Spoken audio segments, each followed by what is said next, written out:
મિત્રો, શું તમને ખબર છે શ્રીનાથજી અને દ્વારકાધીશ બંને કૃષ્ણના જ સ્વરૂપ છે, પણ બંનેમાં મોટો ફરક છે. એક, સ્વરૂપ. શ્રીનાથજી એ પ્રભુનું 7 વર્ષના બાળકનું રૂપ છે, જ્યારે દ્વારકાધીશ એ રાજાધિરાજ સ્વરૂપ છે. 2, પ્રાક્ટ્ય. શ્રીનાથજી સાક્ષાત ગોવર્ધન પર્વતમાંથી પ્રગટ થયા છે, જ્યારે દ્વારકાધીશની પ્રતિમા ગોમતી નદીમાંથી મળી આવી છે. 3, હાથ.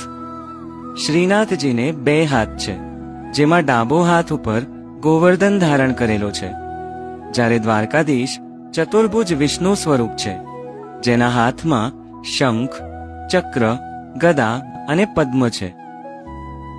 4, પૂજા.